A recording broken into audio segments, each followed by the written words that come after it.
What's up, y'all? And coincidentally, happy Saturday. Friday. It's not Saturday yet.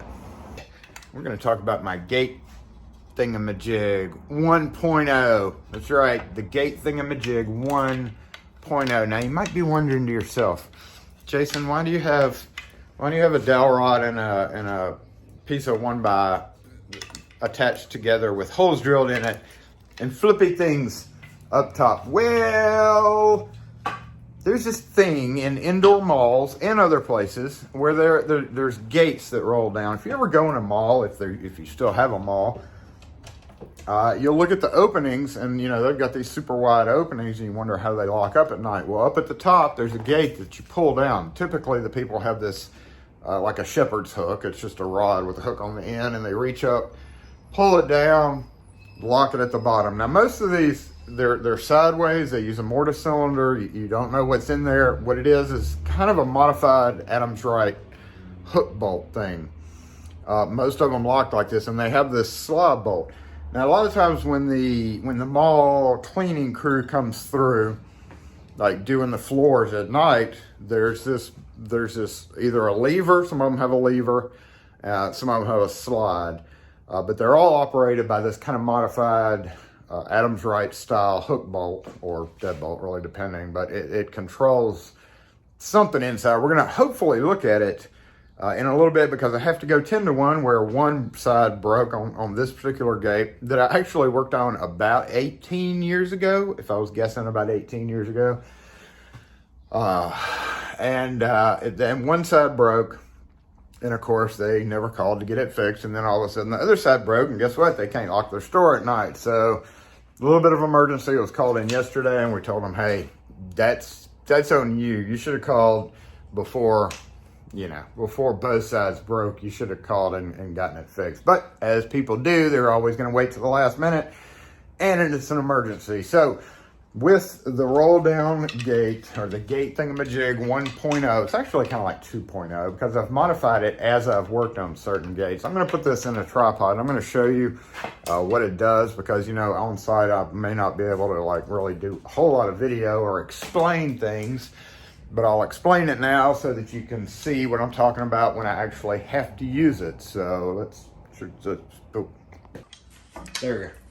Gate Thingamajig 1.0. You get to the site, you pull down the gate, and you have to work on it. You have to usually take the whole bottom rail off to get to the guts of it, so you need it to stay at a certain height, and that's where this comes in. You might wonder why it's just not all one piece. Well, because it really varies. Sometimes you need it to stay at a certain height, sometimes you need it to stay at a certain height. So what this is we take this, and we say it's just a 1x with a dowel rod. You could probably use 2 1x's to do the same thing, but I think at one time when I needed this, I just grabbed what I had, and it's become the tool. So, you pull the gate down with the hook, and most of the time the gate will either do one of two things. When it gets to about right here, it'll fall the rest of the way down, or it'll try to raise itself back up. There's this equilibrium, like at one point or another, it may stay by itself, but it almost never does. It either wants to keep going or it wants to go up. So what I do there is I pull this up and take this, and then we've got to keep these a little bit separated, and we notice 2 holes drilled right here. So we move this all the way up, just like that. All right, first hole. If for some reason I want to be down kind of like this, I grab a screwdriver or whatever, and boop, there we go. Now the gate comes down and hits that and stays there, but this has a tendency to slip off.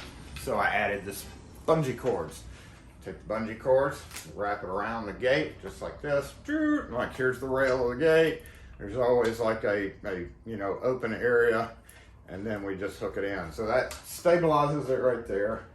And then you do have to keep, this is not perfect. It's just one way, one solution. Once there's pressure on there, that really shouldn't move. And then there you go. So if you don't want to have to bend down, if you need it higher, and then raise this up just like this, kind of keep our zip ties together. Now, I don't know if I don't think there's a professional version of this, so I could probably market this, but not many people would want it. So bam, there we go. Now we're at head height.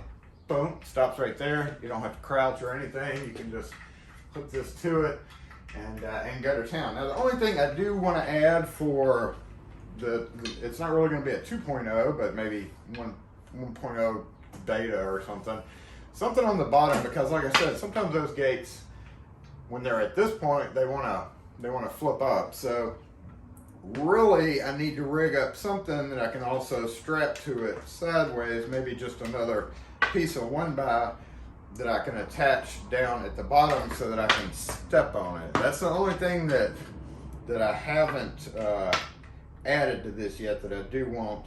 But for the most part, like 80% of the gates, even when they come down to this level, they're going to want to keep dropping. They're not going to go back up. Some gates do want to go back up, so that would be a little bit of a problem controlling that, which is why I want to have something that I can somehow attach it at the bottom right there, and have one of these maybe sticking out about a foot so that I can just step on it. So anyway, that's the Gate Thingamajig 1.0. Good idea for y'all to do if you do a lot of indoor mall work, or if you have to do a deal with the gate. You don't have to. Before I made this thing, it was one of those things where you had to like hold up the gate with your shoulder, and I just got tired of that, and I was like, we need a Gate Thingamajigger. So boom, take that out and then just slide it down. We're good.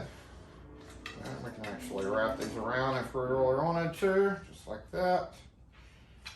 Nice compact, kind of a kit, I guess you could call it. So that is it. The Gate Thingamajig 1.0 explanation, and we're gonna go use it. So yeah, that's it.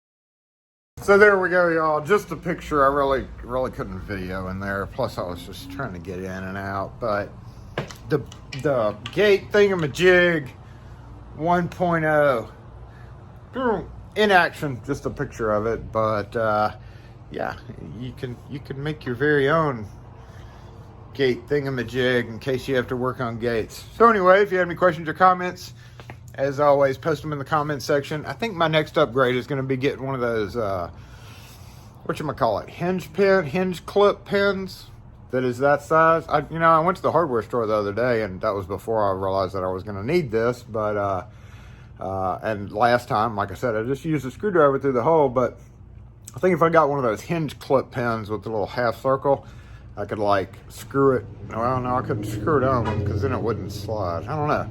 I'll figure out some way to attach it to it so that I can use it instead of a screwdriver. But almost always when I'm bringing this in, I'll have multiple screwdrivers with me anyway, and I was able to use one and I needed. The only thing wrong with that gate, by the way, and this is a common problem, so let's go draw it out. Okay, so in the channel of that door, of that frame on each side, there's this bracket like this, right? And then it kind of terminates right here, but it does angle out a little bit. So if you're looking at this bracket from the side, right, it looks like this. Then we have this little slope right here, and then we have this, okay? And it was mounted, this particular one was mounted with one screw right there, right? So what happens is on the bottom of the gate itself, right, we have the key lock right there, and we have the little handle right there, which has the slide bolt. The slide bolt, when you slide it over, it goes into this channel, which is about like this. So this would be a view from the side, right? So here's the strike part of it. Here's the back of the wall. Here's the front of the channel that's actually open. Kind of like this, actually. It's kind of what it looks like, just like that. So yeah, what happens is this slide bolt, right? If it's in the locked position, what happens is if these are still sticking out, right, and they close the gate and it goes down, it hits that. This rod that's sticking out hits that. And what happened, instead of it being like that, it turned into this. If we can draw the same thing like this. All right, here's the same bracket right there. Here's where it angles out, and then it kind of did this. So this bent down like that right there. So what happened then, when this was sticking out, you know, the bolt's out right there, when you lift the gate, it just ramps up. It just lets it droop, boop, and right up. So what I had to do was add another screw up here. I took and drilled and used door closer screws because I had some self-tapping and they were 1/4 inch. So I went ahead and drilled a pilot hole, inserted another screw up here. It should have had 2 mounting screws to begin with, but nobody had ever added another one. So I added another one, moved the plate all the way down. By the way, this, right, here's what that looks like. You know, before it starts angling out right here, this part of it right here, it had a little cutout, right? So if you put a screw in right there, you could adjust it up and down depending on where you needed it. So what I did was I moved it all the way up, added the screw right there. So now it both held it, because if we take this picture and we go down, what happened with one screw, let's draw that one more time. Let's draw that one more time, just like that. What happened with one screw is this was kind of angling out from the frame. So when I added that top screw, it squeezed it back in, right there, which made this poke out more. And then I took a pair of pliers and I squeezed the heck out of it until it came back to that position. And that was it. It worked. Aside from that, I did have a couple of loose mortise cylinder screws. I tightened those down, but that's all I did. And so I really didn't need the Gate Thingamajig 1.0 this time, because aside from the gate would hold at this head position. If I moved it up a little bit higher, it would suck it up another foot. So I really didn't need it, because this particular gate was kind of held right at the right position that I needed it to be at. So anyway, that's it on gate repair. I didn't have to take it apart or anything, luckily. And I did notice that, it's like I told him, that strike plate in there with the angle, you know, if it ever broke, it's wider than the front of the channel. So the only way to get that plate out is to take the whole channel off, which means you got to take the whole gate down. Oof, that would not be fun, and that is not my problem. So we just charge labor to do all that stuff that I just told you about. And thanks for watching. If you have any other questions or comments, as always, post them in the comment section. We'll catch you on next video.